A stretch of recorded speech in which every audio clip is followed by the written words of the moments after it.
Bienvenida, bienvenido al podcast de Desconocidos, el espacio donde las ideas se transforman en acción. Emprende, innova y crece con nosotros, porque en este podcast profesionalizamos el emprendimiento. Hola emprendedoras, emprendedores, muy buenas tardes, muy buenas noches, muy buenos días, depende a qué hora nos estés escuchando. El día de hoy tenemos un capítulo especial y como saben, como cada 15 días, tenemos nuevo invitado. Aquí su anfitrión Jorge Bojorges y Yuritzin Pacheco, y les voy a presentar a nuestro invitado especial. Nuestro invitado especial se llama Ken Ramírez. Ken Ramírez es arquitecto de profesión, innovador y mentor de nuevos emprendedores. Cuenta con una certificación en Design Thinking, una certificación en Economía Naranja por el BID, Psicología Positiva y especialidad en innovación. Fundador de Comuni, una agencia de innovación, y coordina varias comunidades de emprendimiento y además es speaker en TEDx. Bienvenido, mi estimado Ken. Hola, mi estimado Jorge y Yuri, gracias por la invitación. Antes que nada, saludos a todos desde donde lo estén viendo, desde la paradisíaca playa de Cancún, Quintana Roo. Aquí estamos empezando con el calorcito, digo, de repente hace un poquito de frío, pero así es la temporada, pero muchas gracias por esta invitación. Estar aquí con nosotros y afortunado tú que tienes el calorcito, aquí uno de repente en la Ciudad de México muriéndose un poquito de frío, pero ya sabes, de repente van entrando los frentes fríos y cosas por el estilo, pero sobre todo gracias por estar aquí con nosotros el día de hoy. Perfecto. Bueno, como saben y como ya pudieron leer seguramente en el título de este capítulo del podcast, hoy vamos a hablar acerca del diseño y cómo pasa el diseño a volverse innovación y cómo esto puede transformar ideas en impacto real, ¿vale? Entonces, vamos a empezar ahora sí que dirían por ahí, Ken, por el principio.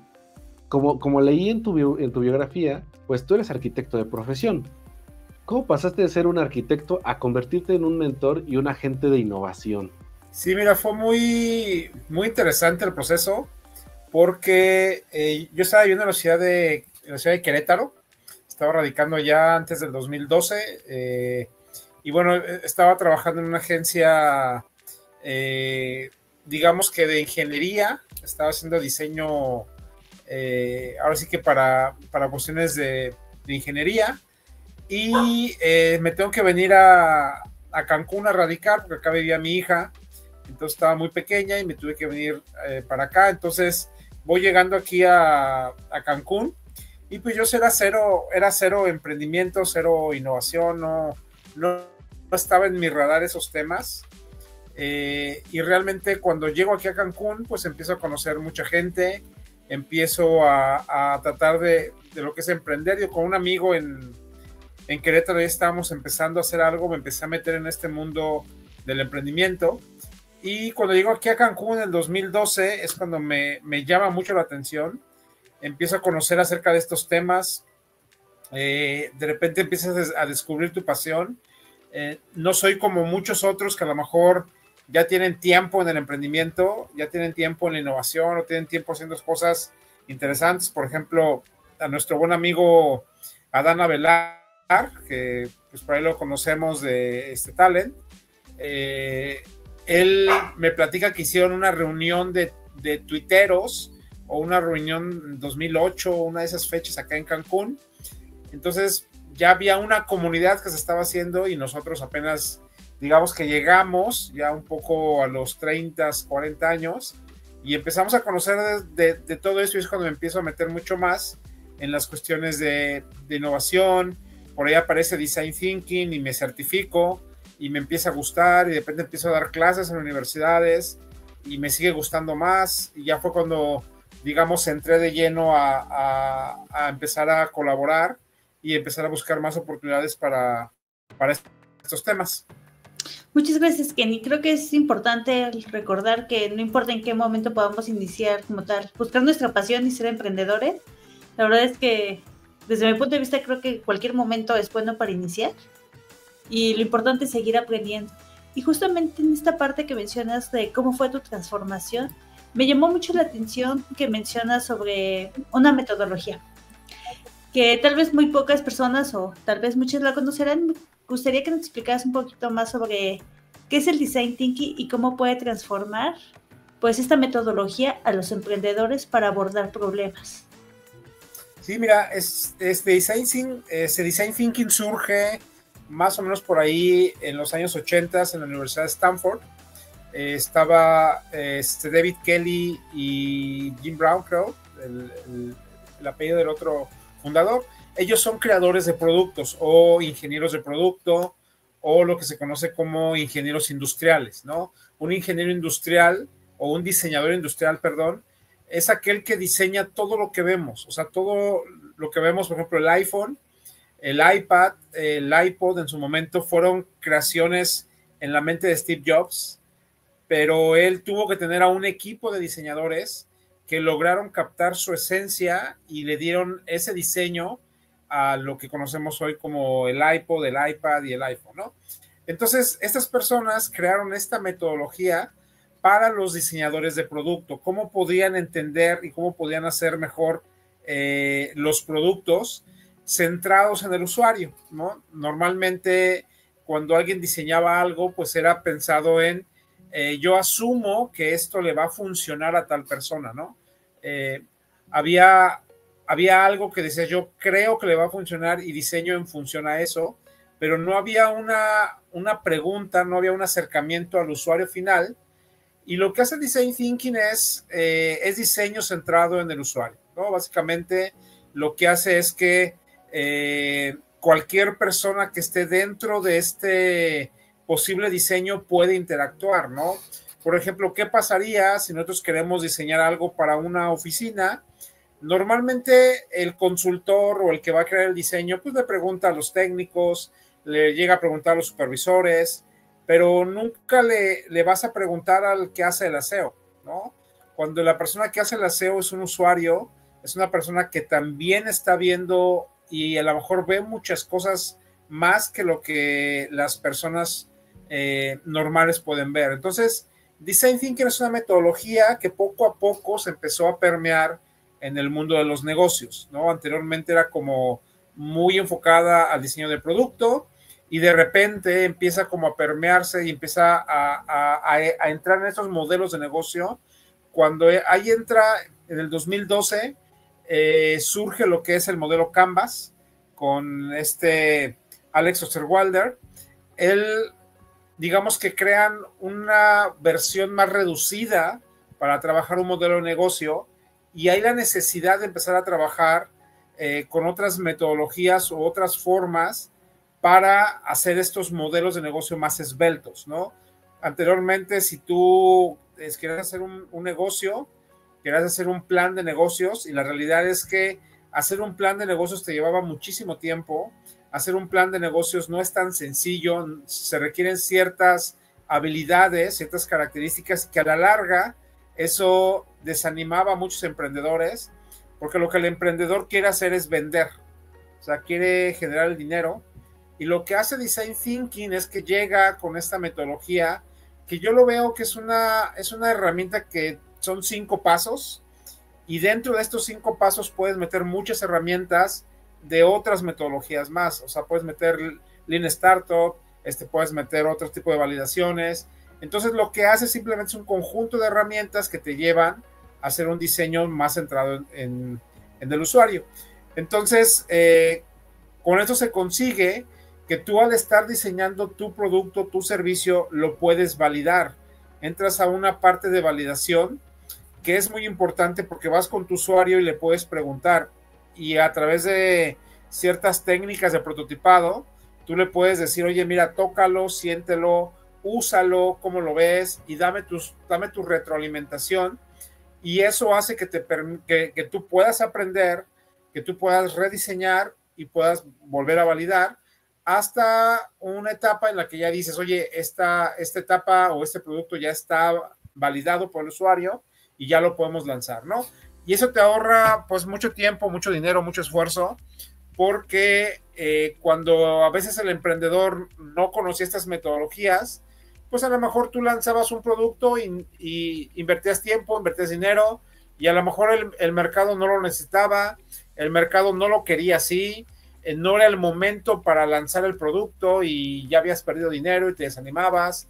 Entonces, lo que haces con esta metodología en el momento de diseñar, pues te sientes con el usuario, te sientes con las diferentes personas.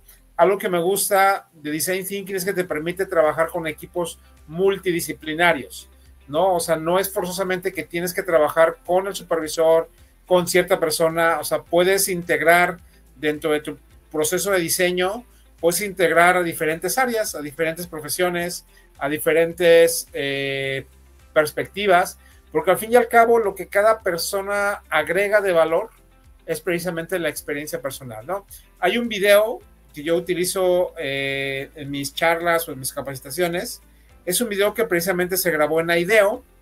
IDEO es una empresa que precisamente la genera David Kelly y Jim Brown, y esta empresa se dedica precisamente a eso, a diseñar productos a través de la metodología Design Thinking, ¿no?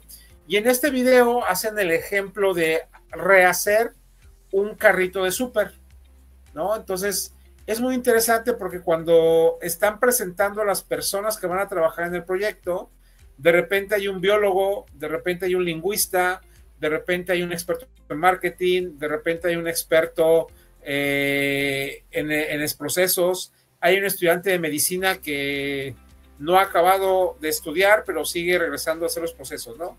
Entonces, es muy interesante porque eso te dice que un biólogo tiene una forma diferente de ver un carrito de súper y te puede agregar valor con la experiencia que él tiene. Un lingüista te puede agregar valor con la experiencia que él tiene, ¿no? Entonces, eso es lo que enriquece un proceso de diseño, porque ya no solamente es el yo asumo que eso es lo que necesita el cliente, sino más bien una diversidad de personas pueden enriquecer un producto y pueden enriquecer, ahora sí, un diseño que tú estés realizando. Eso la verdad es que para los emprendedores es increíble. Y digo, ¿conoces algún ejemplo que nos puedas dar o que nos puedas comentar de empresas, startups o emprendimientos que ya estén usando Design Thinking? Sí, mira, déjame acordar ahorita de alguno que ya lo estoy usando. Digo, los que recuerdo así muy sencillo, esta manera de ejemplo, es por ejemplo el sorteo Tech, ¿no? Sorteo Tech, me tocó a mí certificarme con el doctor Jorge Abrams de su agencia Win Innovation, y él nos platica la experiencia que a él le tocó liderar este proyecto, y lo que nos comentaba era que cuando se acerca Tec de Monterrey a ellos y les dice, oye, necesito que me ayudes a un rediseño de mi producto, empiezan a investigar. Resulta que Sorteo Tech anteriormente tenía 2 productos nada más, que era el sorteo educativo y era el sorteo de la residencia, ¿no? Una residencia en Monterrey con casi cerca de 70 millones de pesos, completamente equipada. Entonces, cuando empiezan a hacer ese sondeo, esta investigación, se dan cuenta de varias cosas. La primera es que casi el 85-90% de las personas que se ganan la casa, al final del día terminan vendiendo la casa, ¿no? ¿Por qué? Porque la realidad es que si tú te ganas una casa de 70 millones en Monterrey, en la zona más exclusiva de Monterrey, ¿qué vas a hacer? Si tú vives en Ciudad de México, ni modo que la pongas en Airbnb. Si la pones a rentar, el rendimiento que te va a dar es mínimo. Entonces, a la larga te genera más costo. El costo de mantenimiento anual de esa casa es $1 millón. Entonces, de repente, la gente que se gana, a lo mejor ya hubo gente que posiblemente se ganó la casa, que tiene 10 casas más, y ¿para qué quiero otra casa más? ¿No? Mejor dame el flujo y yo con el flujo puedo moverlo de otra manera, ¿no? Y el sorteo educativo es un producto para un mercado muy específico. Por ejemplo, en mi caso, mi hija entra este agosto, entra ya a la universidad, ¿no? Entonces, para mí, pues sí es un producto que me interesa, porque si me gano el sorteo Tech educativo, se lo voy a dar a mi hija y me conviene, ¿no? ¿Qué fue lo que hicieron? Empezaron a investigar, empezaron a entrevistar a los gerentes, a los líderes, entrevistaron a uno de los vendedores, y un vendedor en Guadalajara creo que generaba de 20,000 a 30,000 pesos de comisión únicamente por venta. sea, imagínate, y cuando le preguntaron por qué vendía tanto, dice, no, es que yo soy jubilado de CFE y pues conozco a mucha gente de CFE y les vendo boletos, ¿no? A través de esta metodología que empezaron a validar, empezaron a preguntar al usuario qué es lo que necesitaba, qué es lo que quiere, al final del día crearon una serie de productos completamente diferentes, ¿no? Si tú entras a la página de Sorteotech, vas a ver una serie de productos que tienen uno que se llama, por ejemplo, dinero de por vida. Te van a dar $1,100 de por vida. Entonces, imagínate, eso ya te cambia la perspectiva, porque dices, no sé si a ustedes, a mí $1,100 al mes de por vida me cambia la vida, ¿no? Ya me resuelve renta, me resuelve colegiatura de la hija, etcétera, etcétera. Y de por vida, eso dices, pues venga, ¿no? Crean otro producto que a lo mejor dices, oye, hay alguien que le interesa la aventura y quiere ir y viajar, pues tienen un programa que se llama Aventúrate, ¿no? Tienen otro producto que es algo del iPad, te dan no sé cuántos miles de pesos en producto, te dan un iPad y te dan iPhone y no sé qué tanto. A lo mejor hay gente que prefiere mejor ese producto. Entonces, y hay otro producto que se llama Mi Sueño, que ese está muy interesante, porque te dan, creo que ahorita son 188,888 pesos mensuales por 15 años, ¿no? Para mí, que ya estoy llegando a punto del quinto piso, será una jubilación. O sea, si a mí me das 15 años, me das 188,888 pesos mensuales, me resuelves la vida y ya, obviamente yo como le digo a la gente, ¿no? Con su respectiva inteligencia financiera, pues puedes generar, puedes mover ese dinero y generar más dinero, ¿no? Porque el problema a veces de la lotería o de este tipo de juegos es que si no tienes una buena educación financiera, tu estado financiero después de un año vuelve a ser o es peor o igual que en lo que estabas, porque pues no tienes control, empiezas a comprar gustos, te sale familia por todos lados y adiós, ¿no? O si no quieres que te lo den en pagos mensuales, te pueden dar creo que un solo cheque de 30 y tantos millones de pesos, ¿no? Entonces, ¿qué fue lo que agregaron valor a través de Design Thinking en Sorteotech? Esto, o sea, descubrieron que había oportunidad de hacer otro tipo de productos, porque hay gente que tiene diferentes intereses en otros productos, ¿no?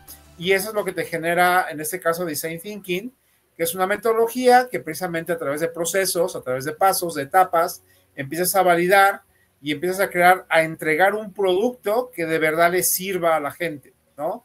Ya no se quedan en el dicho de, como soy Sorteotech, únicamente voy a sortear esto. No, voy a sortear lo que la gente necesita y de acuerdo a diferentes perfiles y diferentes costos, porque creo que hay un sorteo que te cuesta creo que 50 pesos el boleto y te puedes ganar 200,000 pesos así, y creo que el sorteo más grande te cuesta 700 pesos pues por boleto, ¿no? Entonces, ellos siguen generando dinero, siguen generando este recurso que lo utilizan para el programa de Jóvenes con Futuro, o Jóvenes, no sé cómo se llama el programa, que es un programa que ayuda a jóvenes con mucho talento, pero de escasos recursos a que sean becados en la universidad, ¿no? Entonces, ese es un ejemplo que ahorita se me vino así como a la mente de dónde se ha utilizado Design Thinking y la ventaja que trae, ¿no? Y la parte importante, ¿no? O sea, cómo esta metodología puede ayudarnos a diversificar justamente el negocio y sobre todo algo que me gusta en general de esta metodología es de que ya sales con algo palpable, o sea, que ya se probó ya todo, a comparación de otras metodologías que a lo mejor no es tan visible lo que se puede realizar. Y sobre todo esta parte de que pueden ser prototipos desde, o sea, muy, muy bajo costo o a un costo elevado. Entonces, justamente es una metodología que puede ampliar como diferentes panoramas y sobre todo el poder ayudar a estos emprendedores y a cualquier persona que realmente quiera realizar un prototipo, pues lo puede llevar de una forma factible. Y así a grandes rasgos, ¿nos podrías mencionar cuáles son estos 5 pasos de la metodología? Sí, mira, las 5 etapas es empatía, definición, ideación, prototipado y validación, ¿no?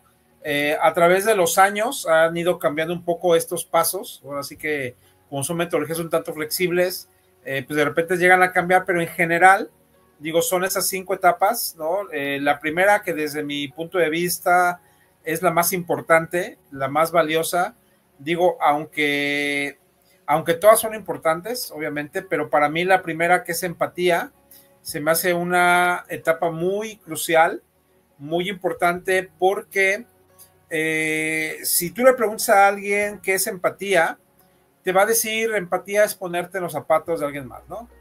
Y sí, en cierta manera está un poco correcta, pero la realidad, o como yo lo veo, como me gusta verlo y enseñarlos, es que no solamente ves los zapatos, sino ves el contexto, ves las alegrías, ves las frustraciones.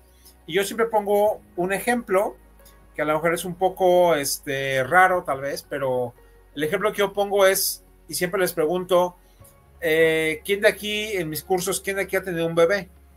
No, pues casi nadie. Los que tienen bebé me entienden, saben lo que es. Yo estuve en el parto de mi hija, yo entré al quirófano, el doctor me dijo, el anestesiólogo me dice, oye, ¿tú te mareas con la sangre? Le dije, yo creo que no, nunca me ha pasado. Me dice, bueno, si te empiezas a marear, vete hacia la parte de atrás, recárgate y déjate ir, ¿no? Y ya estar ahí, ver a los médicos, a las enfermeras, todo el proceso que están haciendo, y de repente me pregunta la enfermera y me dice, oye, ¿cómo se va a llamar tu hija? Y le digo, se va a llamar Andrea Carmina, y de repente le empieza a hablar a mi hija, y le dice, Andrea Carmina, y dicen aquí tus papás, y de repente con la parte aquí del brazo, en el vientre de la mamá, lo empuja y sale mi hija, y yo me desbordo de emoción, llorando. En ese momento dije, te amo, o así como, es como por ahí hay un chiste de Franco Escamilla, ¿no? Que dice, soy tu eso, y puedes hacer de mí lo que quieras así. Entonces, eso es empatía. A lo mejor, si ustedes no han tenido hijos, no puedes entender porque no entiendes el contexto, no entiendes la emoción, la alegría, la frustración.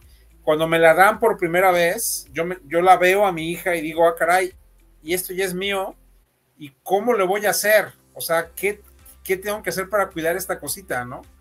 Entonces, cuando tú entiendes a tu usuario de esa manera, que entiendes que hay un dolor, que entiendes que hay una frustración, que entiendes que hay alegrías, que tienes que satisfacer, es cuando ya tú puedes crear realmente una empatía, y hay varias herramientas que puedes utilizar para empatizar, ¿no? Que la que más se ha utilizado, lo que más se conoce, es el mapa de empatía, ¿no? A través de seis bloques, tú puedes lograr empatizar a través de qué siente, qué piensa, qué ve, qué escucha, qué hace, qué dice, ves las frustraciones, las alegrías, y después, ya que tienes toda esa información, ya que investigaste, ya que tienes a través de encuestas, a través de entrevistas, a través de observación, ya tienes toda la información, ahora entramos a la parte de definición, ¿no? Porque en definición es cuando ya dices, a ver, a lo mejor el cliente quería esto, ¿no? El cliente quería cambiar el color de la botella, pero ya la información que me están dando todos los usuarios, me están diciendo que la botella está bien. Lo que quieren es cambiar el color del licor, lo que quieren es cambiar el sabor. Entonces no hay necesidad a veces de cambiar la botella, pero a veces hay empresarios o emprendedores que creen, pues con cambiar la botella es suficiente. Y no, espérame, por ahí no es. Hay que investigar. Entonces, en definición, lo que haces es definimos completamente el reto. El reto inicial, el que tenía el diseño es y en definición empezamos a definir todos los retos que tenemos que llevar, ¿no? Y de esos retos, a lo mejor decimos cuál es el más importante, cuál es el de más impacto. Ya que definimos bien el problema, entonces ya nos vamos a la parte de ideación, que es la parte de diseño, la parte ahora sí creativa, porque ahí ya empezamos a generar las posibles soluciones, ¿no? Ya empezamos a través de un brainstorming, a través de ciertas metodologías o ciertas herramientas, ¿no? Es como Scamper, por ejemplo. En Scamper puedes hacer que a lo mejor este diseño, ¿qué le quitamos, qué le ponemos, qué le agregamos? Y ya es cuando empieza a generar ahora sí el diseño. Nos vamos a la fase de prototipado, que a mí una definición que encontré de prototipado me encantó, porque dice, el prototipado es pensar con las manos, ¿no? tú puedes generar prototipos en 2D, a lo mejor en una pantalla, en una hoja, pero se quedan ahí, se quedan tan sencillo como 2D, pero no hay esta tercera dimensión donde tú puedas tocarlo, puedas moverlo, puedas sentirlo, y es ahí donde creas el prototipo, ¿no? Una regla que se tiene que tener en prototipado es falla rápido y falla barato, ¿no? O sea, no podemos... mucha gente, cuando yo doy los talleres y les hablo de prototipos, se imaginan ya un prototipo funcional, ¿no? Entonces yo me he dado la tarea de utilizar el término pretotipo, ¿no? Porque sí, un prototipo ya te da cierta idea de que tiene que ser funcional, pero un pretotipo es antes de un prototipo, ¿no? Es algo que no funciona. Hemos visto ejemplos, ustedes los han visto a lo mejor de quiero hacer una aplicación, entonces hago una aplicación en Figma o hago en papel, yo puedo hacer hasta ahí dibujar, y en una carcasa como que voy sacando las hojas. Hay una herramienta que se llama el Product Box. Product Box me gusta utilizarla en mis clases porque se trata de agarrar a los alumnos les pido que lleven una caja de cereal vacía, que lleven material, y en la caja de cereal, en todas las caras de la cara del cereal, tienen que poner la propuesta de valor, tienen que poner el eslogan, tienen que poner el diferenciador.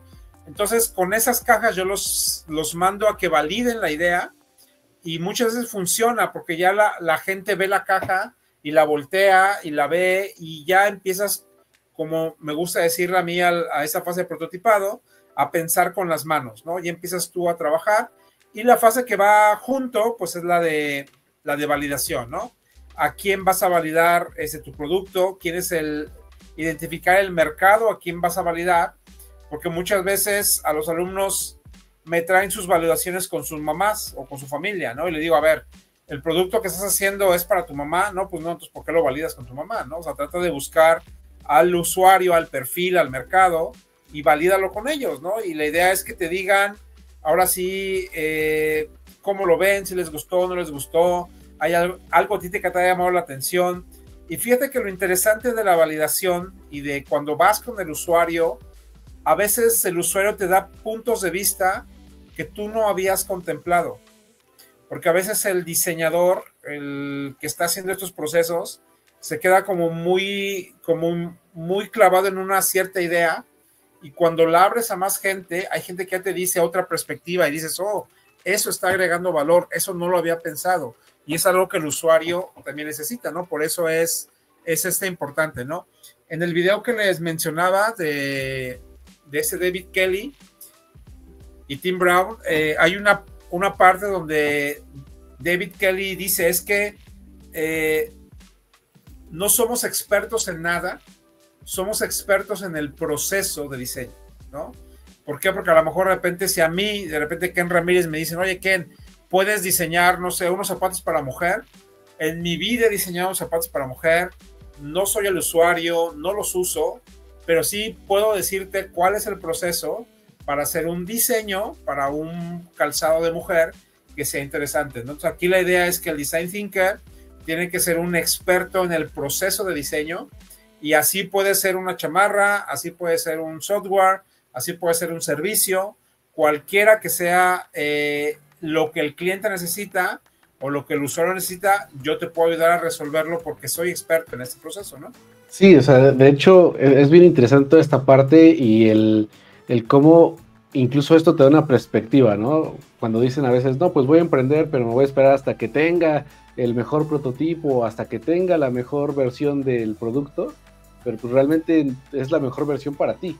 Si no haces todo esto que acabas de mencionar, pues realmente te puedes topar hasta con una mala jugada, y peor tantito, si ya quemaste todos tus recursos en sacar esa versión perfecta, pues ya no tiene mucho sentido. Creo que esa es justo la conclusión que yo podría decir de todo lo que nos acabas de contar, que los emprendedores deben de aprovechar este tipo de metodologías para entender este camino.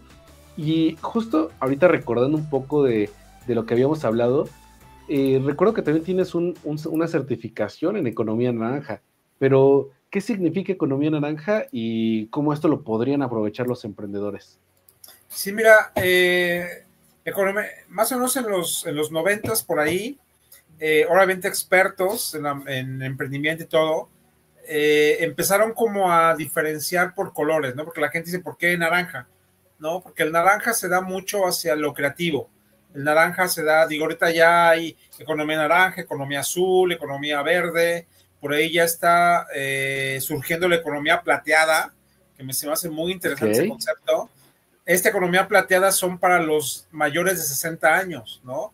De hecho, ya se habla de los emprendedores plateados, le llaman sextennials de 60 años, que son aquella gente que tiene 60 años que quiere emprender, ¿no? Que a lo mejor todavía están fuertes, que por alguna razón la parte de trabajo, por alguna razón dicen que te tienes que jubilar a los 60, cuando hay gente de 60 que tiene fuerza, tiene ganas, tiene la mente lista y sobre todo tiene experiencia. Entonces surge este modelo de economía naranja y de industrias creativas, que lo que hace es precisamente ayudar a esos emprendedores creativos a cómo generar sus modelos de negocio, ¿no?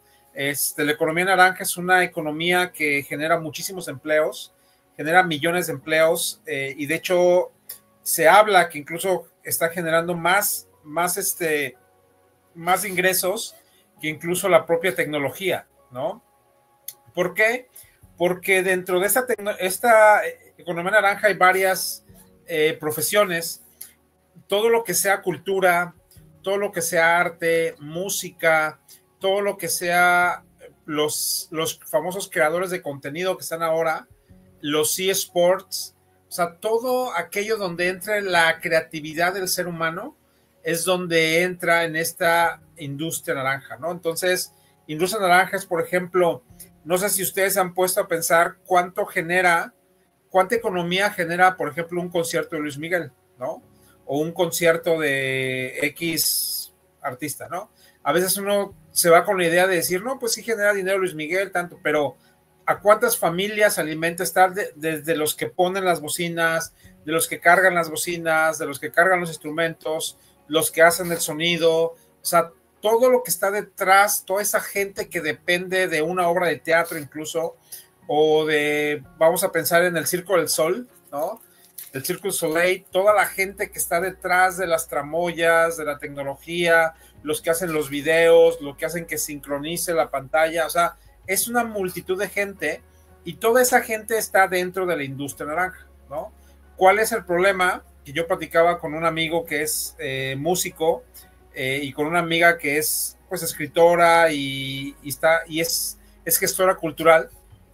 Me decía, es que el problema con los artistas es que el artista quiere hacer arte. El artista no sabe hacer finanzas, ¿no? No sabe, es como el diseñador. Es un ejemplo que me quedó muy claro. Es una entrevista que escuché de Amparo Serrano, no sé si la ubiquen. Amparo Serrano es la chica que creó Destroyer, ¿no? Ella es una diseñadora gráfica, ilustradora que entra dentro de esta economía naranja. Y ella en esta entrevista platicaba y decía que cuando ella sale de la escuela, quiere poner su empresa, se le ocurre Destroyer, empieza a hacer esas ilustraciones, pero ella se queda como directora de la empresa, ¿no? ¿Cuál fue el problema? Que como directora de la empresa, pues de repente tenía que ir a ver contratos, de repente tenía que ver a la gente que iba a contratar, de repente tenía que ir a las grandes empresas a ver la producción, y lo menos que hacía era ilustrar. Entonces ella dice, ¿qué pasó ahí? O sea, a mí lo que me gusta es ilustrar y yo tengo que hacer cuestiones administrativas, por lo cual quiebra la empresa, o la primera empresa que puso la quebró.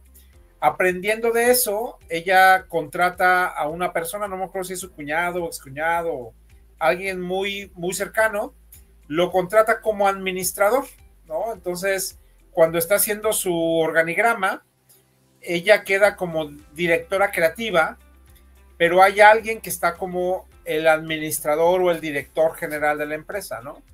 Entonces, como yo siempre digo, es zapatero a tus zapatos, hay gente que está estudiando para ser administrador de los recursos de una empresa. Entonces, si tú eres de las carreras de arquitectura, eres de las carreras de moda, eres de las carreras de tipo de cosas, al principio, como todo emprendedor, pues sí necesitas ser el todólogo, ¿no? Ser el que contesta, ser el que pasa las llamadas, el que va a pagar, pero tienes que tener claro que hay un momento que tienes que hacer tu modelo de negocio de tal manera que funcione sin ti y que tú sigas haciendo lo que te apasiona. Entonces, la economía naranja entra en este punto, en cómo podemos gestionar la cultura, cómo podemos gestionar el arte, cómo podemos enseñar a esos emprendedores a que ellos creen su economía, sus modelos de negocio sustentables, sostenibles, y que puedan crear del arte un producto, ¿no? Un actor, por ejemplo, un actor cómo genera dinero, cómo va a generar este modelo de negocio que le permita seguir actuando y seguir haciendo todo lo que hace, ¿no? Entonces, economía naranja prácticamente es un enfoque de modelos de negocio, pero muy enfocado a las industrias creativas, ¿no? Todas las industrias que te acabo de comentar. Y bueno, el color, pues, como te mencionaba, se lo ponen únicamente porque el naranja pues está muy enfocado a la parte cultural, a la parte creativa, ¿no? Entonces, por ahí más o menos es donde surge pues las industrias creativas. Bueno, y algo que me gustaría comentar es de que una de las personas que podemos notar que está ocupando muchísimo esta parte de la economía naranja, considero que es Taylor Swift. La verdad es que justamente todo lo que mencionabas como que me comenzó a hacer muchísimo match con toda esta parte de por qué es tan importante lo que ella hace. O sea, la verdad es que estuve escuchando justamente una entrevista que le hacían, la importancia como de todas las personas que estaban detrás de ella para que sus conciertos fueran tan espectaculares. Entonces yo creo que esta parte de la economía naranja, como bien mencionas, no solo es como la estrella, sino realmente todas las personas que están detrás de ella y que hacen que ese show que nosotros podamos ver, pues sea espectacular. Sí, te decía, o sea, digo, lo importante, digo, no por nada, creo que en Harvard hicieron una clase de lo que hace Taylor Swift, ¿no? Porque no solamente son los conciertos. Por ejemplo, mi hija es Swiftie y tuve la oportunidad de llevarla al concierto en la Ciudad de México cuando vino, y se me hizo increíble cómo logra este momento cuando tú vas entrando al Foro Sol antes del concierto y todas las niñas empiezan a cambiar las pulseras, niñas que no se conocen, que de repente crean esta sinergia. Se me hizo súper increíble decir, bueno, son niñas que están en un lugar seguro y están intercambiando una pulsera de la amistad que a esta chava se le ocurre, ¿no? Y cuando empiezas a investigar más todo el negocio que está haciendo de la música, por ejemplo, algo que hizo ella es que cuando ella surge, un productor se quedó con los derechos de autor de sus discos. Entonces lo que ella hizo es que está regrabando los discos, está volviendo a regrabar para que ya la gente compre sus discos a partir de que ella los produjo y no le sigan generando dinero a esta persona, ¿no? Eso es algo que se me hizo muy interesante. La otra es que quitó a un intermediario, no me acuerdo en qué parte del proceso, no sé si a una agencia que le lleva el marketing, se lo quita y lo ve directamente con la empresa distribuidora. Ella se queda haciendo algo así. Entonces, sí es un caso de éxito esta chica Taylor Swift, todo lo que está haciendo desde el punto de vista de negocios, ¿no? Y precisamente eso es lo que trata de hacer Economía Naranja, y también de la parte de cómo restauras los lugares o los barrios, ¿no? Y ya entra también, ¿no?, en temas incluso sociales, ¿no? Sí, justo, la verdad es que es un momento en que podemos aprender y la verdad es que cualquier persona podemos volver a notar que cuando te interesa algo, encuentras tu verdadera pasión, puedes desarrollar estas partes. Y justo ahorita que estamos hablando de innovación, de cambios, ¿cuáles son los que consideras los mayores retos que enfrentan las empresas al intentar innovar y cómo los podrían superar realmente estas empresas, emprendedores? Mira, yo creo que el mayor reto son la burocracia. Me ha tocado dar capacitación a empresas, por ejemplo, acá en Cancún me invitaron a dar capacitación a una empresa que gestiona el agua potable, ¿no? Entonces es un curso de innovación y cuando yo empiezo a preguntar ¿quiénes eran? La gran mayoría eran supervisores. Y cuando yo les digo, oh, ok, ¿y qué pasa cuando tienes un proceso de innovación y lo llevas a la alta gerencia y la gerencia que te dice, no, no hay dinero, no hay recursos? Entonces yo les digo, entonces ¿para qué los mandan al taller? Digo, qué padre, porque pues a mí me lo pagan, pero ¿de qué sirve que yo te enseñe una metodología de design thinking? ¿De qué sirve que te enseñe ciertos conceptos? Si a la larga la alta gerencia no te deja o no da los espacios para innovar, ¿no? Entonces, yo lo que les digo es que la innovación es en un modelo T. La innovación se tiene que dar de arriba hacia abajo y de manera horizontal. O sea, todos tienen que estar involucrados en un proceso de innovación. Yo creo que el reto es que a las empresas innovar no es barato, innovar no es rápido, y a veces el empresario quiere decir, y se entiende, ¿no? Que dices, ¿cuánto voy a gastar y cuándo lo voy a recuperar? Yo quiero productividad y no tengo tiempo como para que mis empleados estén innovando. No hay un departamento de innovación como tal. Las empresas grandes que lo están haciendo, pues son las que se ve que están haciendo cosas interesantes, ¿no? Por ejemplo, hay un libro que yo les recomiendo mucho que se llama Cada día puede ser el primer día. Este libro te habla de 5 empresas y cómo es la cultura de innovación en Amazon, en Google, en Facebook, en Apple, y me falta otro por ahí, ¿no? Entonces, se me hizo muy curioso cómo es esta cultura de innovación, por ejemplo, en Amazon, ¿no? En Amazon todos tienen que innovar. Si tú no innovas en Amazon, te vas a quedar sin trabajo, porque alguien va a llegar a hacer lo que tú estás haciendo. Entonces ellos manejan un sistema que es a través de memorándums, donde es un formato de 6 hojas, donde si yo tengo una innovación, yo lleno ese memorándum, lo lleno, se lo mando al supervisor y empieza a subir hasta que en algún momento dado llega hasta la alta gerencia, es decir, llega con este, ahí se fue el nombre el de Amazon, con Jeff Bezos, y él dice que él odia PowerPoint.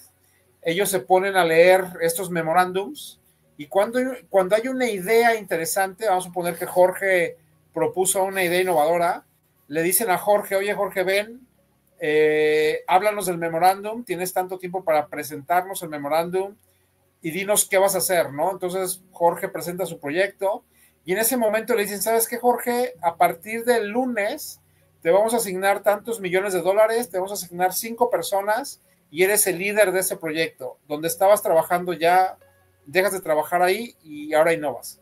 Entonces, por eso es que si tú vas a Amazon, una empresa que constantemente está innovando y crea productos y crea servicios nuevos, es porque tienen esta apertura a la innovación.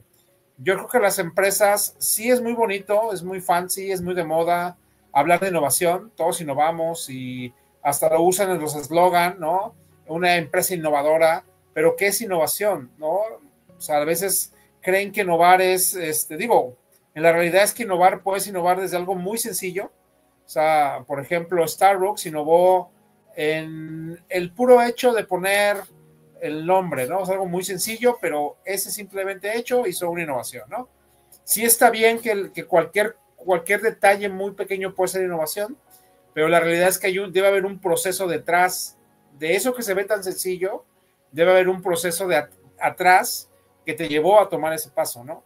Entonces, contestando a tu pregunta, creo que el mayor reto de las empresas es que quieren la innovación rápida, quieren la innovación barata, quieren la innovación sencilla, y es mucha burocracia, ¿no? O sea, de repente te enfrentas, yo lo que le digo a mis alumnos de universidad, digo, imagínate chicos, ustedes saliendo, tienen 23, 24 años recién egresados, ¿y qué pasa si te ponen como líder en un área con alguien que tiene 50 años, 55 años, 60, ¿no? Que es otra generación que no ha entendido estos procesos, no es tan abierto en su mente para querer innovar y topas con pared, ¿no? Entonces, realmente sé que hay empresas que ya están gestionando la innovación, que ya tienen áreas de innovación, tienen encargados de innovación y estos procesos ya los tienen, ¿no? En el área de sistemas, pues existe esta metodología Scrum, ¿no? Que el Scrum lo que te hace es precisamente una metodología que te hace reducción de costos, reducción de tiempo, y hay toda una certificación para hacer Scrum, ¿no? Yo acabo de terminar mi maestría en innovación precisamente, y me tocó un módulo de Scrum y nos platicaba el facilitador, dice que a él le toma de 8 meses a 1 año y medio a implementar Scrum en una empresa, ¿no? Porque no es tan fácil, ¿no? Entonces, ¿qué empresa va a llegar y te va a decir, sí, ponme a un asesor Scrum que me va a cobrar tanto y luego tanto tiempo para hacer los sprints y pues tiempo es dinero? Entonces creo que ese es el mayor reto, ¿no? Sí se escucha fancy, sí se escucha muy bonita la palabra innovación, son palabras que se ponen de moda, por ahí disrupción, de nosotros también ya va a estar como muy de moda, somos una empresa disruptiva, pero realmente yo a veces pregunto si entiende la alta gerencia lo que es innovación, y hay errores, ¿no? Hay errores que te llevan a no innovar, o hay miedos, y un miedo es ese, ¿no? Un miedo es a fracasar, a gastar dinero, a no ver resultados pronto, pero pues las empresas que sean valientes y entiendan desde la alta gerencia que se tiene que innovar, es donde van a encontrar estos momentos de diseño y la diferenciador que pueden estar buscando con otras empresas, ¿no? Sí, justamente esta parte de cómo llevar esta innovación, y sobre todo algo que me llama mucho la atención que mencionabas es como lo de los errores, ¿no? Y justamente el comprender que los errores nos acercan más hacia donde queremos llegar, creo que es algo que las metodologías en general nos ayudan a comprender que no está mal equivocarnos, sino simplemente es una forma de cómo no volver a hacer las cosas. Y me gustaría que nos hicieras algunas como recomendaciones de cómo podemos fomentar nosotros una cultura de innovación en las pequeñas y medianas empresas. Sí, pues mira, algunas sugerencias es entender primeramente qué es innovación, ¿no? Meterse en este mundo de la innovación, buscar información, leer libros, estar viendo podcasts, así como ¿no? Que entren y vean y pregunten y averigüen y empezar a tener esta cultura de innovación, ¿no? De hecho, en este mundo de Canvas, me refiero a Canvas a todos estos como formatos que empezaron a sacar, incluso ya hay un Canvas de la cultura organizacional, ¿no? Entonces, incluso pensar en esto, es pensar diferente, ¿no? Algo que se da mucho en México, yo creo que es la competencia, pero una competencia de que si mi vecino ya puso su anuncio en cartulina verde, fosforescente, yo lo voy a poner en cartulina naranja fosforescente, ¿no? Entonces, más que copiarle al de al lado, ¿no? Hay un libro que eso me gusta mucho que se llama Roba como un artista, que te dice precisamente eso, ¿no? El mensaje que te dice está bien, o sea, copia, pues digo, no vas a inventar nada nuevo, pero copia bien, copia con estilo, copia con un diferenciador, o sea, sé diferente, ¿no? Hay una frase que algún día leí en el tecnológico donde yo egresé, ahí en Querétaro, regresé después de vacaciones y veo sobre la barda que estaba pintada una frase que me encantó, que se me quedó muy grabada, que dice: bienvenida a la competencia, porque siempre sabrán que seguiremos siendo los mejores, ¿no? No sé quién escribió, pero me encantó, porque es la realidad. Está buenísima, ¿no? Sí, porque de repente en este mundo tan competitivo, de repente queremos ser los mejores, pero, o sea, tú preocúpate por lo que estás haciendo, preocúpate por tú hacer tus procesos de innovación, por tu cultura de innovación, porque tus empleados estén felices, estén contentos. En ciertos cursos que doy de liderazgo, de repente les hago la pregunta: ¿cómo le haces para que la gente se ponga la camiseta? ¿Cómo haces para que realmente la gente diga: yo soy de esta empresa y me pongo la camiseta, ¿no? Y se requiere tiempo, se requiere esfuerzo, trabajo, pero sobre todo crear códigos de honor y crear esta cultura de innovación, ¿no? Entonces ahí yo creo que ese es un tip que yo les paso, es precisamente si quieres ser competitivo, busca innovar, busca crear aliados, busca crear en tu gente que se sienta feliz, que se sienta contenta, que realmente buscar alternativas, no ser tan cerrado, no ser abiertos, ver un poquito la mente periférica que hay alrededor, qué es lo nuevo, De repente me toca ver emprendedores que ya están metiendo a TikTok, y ya están ahí empezando a hacer sus videos, y se animan, y son valientes, y son arrojados, y eso es importante, que yo les puedo recomendar, ¿no? Ay, pero muchas veces, Kenny, la verdad es que justamente el año pasado estaba comenzando a terminar este libro que mencionas de Roba como un artista, y justamente muchos pensaban así como de, no, es que la idea es de esa persona, y no. Y justamente que mencionaste el libro me hizo recordar que recalca, o sea, la idea puede ser de esa persona, pero en ti está en mejorarla, y que realmente las personas no se den cuenta como tal que fue un plagio. Entonces, esta parte de buscar salirte de la caja, y menciona, o sea, cómo puedes buscar esta parte del arte o la creatividad y la innovación. Ve cómo lo hacen las demás personas y busca cómo podrías modificarlo y cómo podrías tú ayudar a mejorar esta parte de los procesos que podemos tener dentro de cualquier área. Y hablando ya y yéndonos un poco a esta parte de los consejos, ¿qué herramientas, metodologías recomendarías a alguien que quiere empezar a innovar en su negocio, en su emprendimiento? ¿Cuál sería como el camino que debería seguir esta persona justo a la hora de emprender, hablando en cuestiones de innovación? Mira, hay un Canvas que yo por ahí descubrí. Es un Canvas que se llama Lean Canvas. No sé si ustedes lo conocen. Está el Canvas normal, que es el que hizo Alexander Osterwalder, que son los 9 bloques.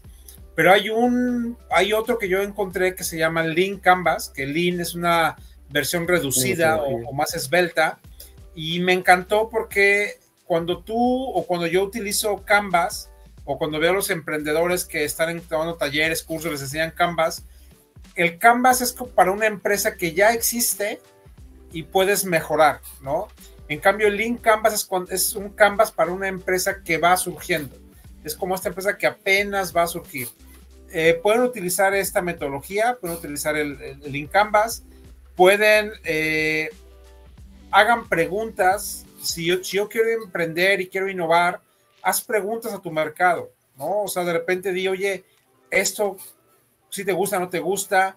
Hay digamos, una gráfica que se utiliza en Design Thinking en ciertos puntos, que te dice cómo evaluar un poquito una idea, ¿no? Y te dice, bueno, si tu idea es deseable, si tu idea es factible y si tu idea es viable, ¿no? La deseabilidad se refiere a la gente lo desea, o sea, es un producto que realmente la gente lo está necesitando. Después dices, oye, es factible, digamos, tengo la tecnología para hacerlo, cuento con las herramientas, con el dinero para llevarlo a cabo. Y la viabilidad es viable, o sea, es negocio, porque muchas veces nos surgen ideas que no son deseables, o sea, nadie la desea, no hay un mercado, o es muy difícil llegar a ese mercado, entonces, pues bye, ¿no? Si de repente dices, híjole, quiero inventar esto, pero no tengo los recursos, a lo mejor aquí en Cancún, que de repente llega el sargazo y yo quiero inventar una planta que en cuanto pase mi barco, recoja el sargazo, lo procese y me saque un aceite ya envasado, pues espérame, ¿no? O sea, cuesta mucho dinero, cálmate, ¿no? No está la tecnología todavía es más, creo que todavía ni siquiera han descubierto qué tantas bondades y usos tiene el sargazo, ¿no? Y la viabilidad, de repente dices, oye, ¿me va a hacer negocio o no? Ahorita ando pensando un poquito cómo hacerles esta analogía a los alumnos, porque estoy empezando semestre, con lo que pasó con las roscas, que estuvo muy de moda, ¿no? De repente las roscas y la gente, hubo alguien en Guadalajara que compró 800 roscas y luego compró 120 roscas más y todas las vendió.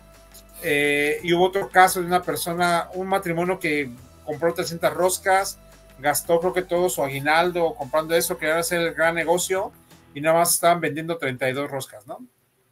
Entonces, ahí es donde dices, híjole, la idea, ¿qué tal está, no? A lo mejor la señora que compró las 800 roscas, bueno, las 920 roscas, hasta donde sé, tengo entendido que las vendió en Colima y en ciertos lugares de Guadalajara, ¿no? Entonces, dices, ok, a lo mejor ahí si ya tengo gente que me va a ayudar, a lo mejor es un lugar donde no llegan las roscas, es un lugar donde no tienen membresía, no tienen el acceso.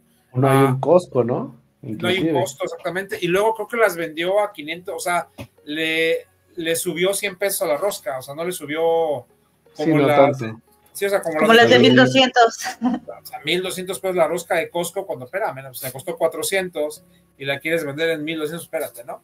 Y la otra que ya el problema fue que se hizo tan viral el problema que mucha gente empezó a decir no le compren a los revendedores y mejor compren. Entonces, es como analizar tu idea, analizar un poquito las posibilidades. Si ya tienes la idea validada, si ya preguntaste, si ya viste que es negocio, pues enfocarse en eso. Y otro que yo les puedo recomendar es buscarse un mentor, ¿no? Buscarse a alguien que les pueda apoyar, acercarse a las diferentes secretarías de economía, acercarse a algunas universidades que tienen incubadoras, y buscar este apoyo de un asesor, de un mentor, de alguien que les esté apoyando, les esté diciendo vete por aquí, vete por acá. Algo que yo platicaba una vez aquí en Cancún con una amiga que tengo en desarrollo económico, porque aquí en Cancún, en Quintana Roo, dan muchos cursos para emprendedores, pero los dan gratis. Entonces de repente dices, yo le decía a ella, ¿no? Oye, déjame cobrar por lo menos 50 pesos, ¿no? No, es que no se puede, no sé qué. Yo le decía, mira, el problema que yo creo que estás causando, que se está causando, es la criminalidad del conocimiento. Digo, porque se le está enseñando al emprendedor que todo es gratis y el emprendedor no está aprendiendo que tiene que invertir y tiene que invertir en él y tiene que invertir, y el emprendimiento, a lo mejor mucha gente dice, es que yo voy a ser mi propio jefe. Pues sí, lo vas a hacer, pero tienes que aprender de administración, tienes que aprender un poco de contabilidad, tienes que aprender un poco de marketing, tienes que aprender un poco de diseño, tienes que aprender un poco de la parte legal. No te vas a volver a ser experto en todo, pero por lo menos tienes que tener cierto conocimiento para que no te lleven al baile, ¿no? Entonces, así que digas que un emprendedor no debe de estudiar, al contrario, ¿no? Investiga más, busca más. Entonces, y también qué tipo de emprendimiento, ¿no? Porque si yo voy a emprender comprando ropa de paca y revendiendo, pues bueno, simplemente ser muy ducho con las finanzas, etcétera, ¿no? Pero son los consejos que se me ocurren ahorita que les puedo dar, ¿no? Buscar una idea, validarla, tener pasión por lo que están haciendo, creer en su idea, creer en ellos, trabajar mucho en la parte emocional del emprendedor, saber que pueden fracasar y que el fracaso, como ahorita decía Yuri, no es malo. El fracaso es parte del aprendizaje, es parte del proceso. Es lo que un poquito hablamos en las Focus Nights, ¿no? Cuando las organizamos, que les preguntamos a la gente, pues, ¿cuánta gente no se ha subido a una bicicleta y se ha caído, ¿no? Y no por eso no voy a andar en bicicleta, aprendo, me caigo, aprendo hasta que un momento ya la domino, ¿no? Entonces, fracaso es sinónimo de aprendizaje. El fracaso sería volver a cometer el mismo error y no aprender, ¿no? Totalmente de acuerdo. Amigo Ken, si quieres, ya para ir cerrando, dos cosas. ¿Cómo visualizas el emprendimiento y la relación emprendimiento-innovación en los próximos años con el surgimiento de estas nuevas tecnologías? Y pues si alguien quiere acercarse a ti, ya sea como mentor, ya sea como para una consultoría privada, ¿cómo te podría localizar? Mira, para mis redes, pues estoy como Soy Ken Ramírez, así me encuentran en Instagram, Facebook y Twitter, así Soy Ken Ramírez, se me pueden, digamos, encontrar. Y yo la relación que veo con emprendimiento e innovación es muy necesaria, ¿no? Estamos viviendo épocas en México muy complicadas, en el sentido de que si alguien de nosotros buscamos recursos o apoyo en gobierno es complicado, ¿sí? No quiero meterme en esos temas de ese gobierno. Yo soy apartidista completamente, pero creo que el emprendimiento es una herramienta necesaria.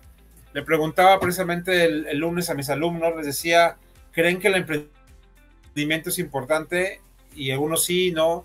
Porque lo que pasa en las universidades, a menos donde doy clases, que a veces el emprendimiento es una materia que es obligatoria, es una materia transversal. Entonces muchos la toman porque la tengo que tomar, ¿no? Pero no tienen el interés del emprendedor. Yo lo que les digo, a ver, las grandes empresas, dime dime cualquier gran empresa que tú quieras, Amazon, Facebook, Louis Vuitton, Gucci, Ferrari, toda la que tú quieras. Todas esas grandes empresas empezaron con emprendimiento, ¿no? Y después, ya cuando el dueño, como en ese caso el tío Slim de Telmex, pues lo que hace es que pues él ya dejó todo su imperio a sus hijos, y obviamente contratas a gerentes, contratas a dueños de negocio, contratas empleados que te lleven el negocio, ¿no? Pero así de importante es el emprendimiento. Si nosotros queremos mejorar México y queremos hacer y generar empleos, la clave y el secreto es el emprender, ¿no? Entonces la relación emprendimiento e innovación es muy necesaria porque estamos viviendo épocas muy ágiles. Inteligencia artificial ha llegado para hacer una disrupción en la forma de la educación, en el aspecto de la vida misma. Entonces tienes que estar a la par. Y hay otra frase que me gusta mucho que dice: los analfabetas del siglo XXI no serán aquellos que no sepan leer ni escribir, sino aquellos que no puedan aprender, desaprender y volver a aprender, ¿no? Entonces el emprendedor necesita tener esta agilidad en innovación, de lo que si hice un producto que me sirvió ayer, hoy tengo que buscar cómo innovar, ¿no? Porque si no va a llegar la competencia y va a encontrar la forma de hacerlo mucho mejor y me voy a quedar atrás. Entonces, sí es indispensable que el emprendedor esté en este crecimiento de innovación, esté siempre en ese proceso de mejora, en ese proceso de qué valor le voy a entregar ahora a mi usuario, ver las tendencias, hacia dónde van todas las tendencias económicas, las tendencias mundiales, porque pues, digamos, ya estamos en un mundo global y nos afecta, y al vecino que tenemos aquí al lado, pues es un vecino poderoso en muchas áreas, tecnología, como repito, ahorita vienen tiempos también interesantes con el nuevo presidente Donald Trump, ¿no? Que quiere cerrar ciertas cuestiones, pero ahí es donde el innovador y donde el emprendedor entra, ¿no? El innovador es rebelde por naturaleza, y ante los obstáculos y ante las circunstancias, es ahí donde tienes que sacar el carácter de innovador y buscar y hacer que las cosas sucedan, ¿no? El buscar como un emprendedor, a pesar de las dificultades, nos vamos adaptando, y como bien dices, o sea, la mayoría de las empresas grandes iniciaron justamente con una idea, y también recordar que no necesariamente un emprendedor pues no puede estar dentro de una empresa. Hay muchas otras formas de cómo se puede emprender, o ayudar a un negocio a que pueda expandirse desde dentro como colaborador. Entonces creo que es importante estos dos rubros. Es correcto. Querido Ken, pues de nuevo agradecerte mucho el que estuvieras aquí en este podcast. La verdad es que nos quedamos con varios temas ahí que podríamos, yo creo que sacar otros podcasts de ahí, solo de esas partes de este pequeño podcast. Agradecerte mucho. Ya saben, síganlo soy Ken Ramírez, que es su @. Vayan y pónganle que vienen parte de Desconocidos. Y queridos amigos emprendedoras, emprendedores, hoy hemos dejado de ser un poco más desconocidos y nos conocemos un poco más. Agradecemos mucho que estés aquí, muchas gracias, amigo, y nos vemos en el próximo capítulo.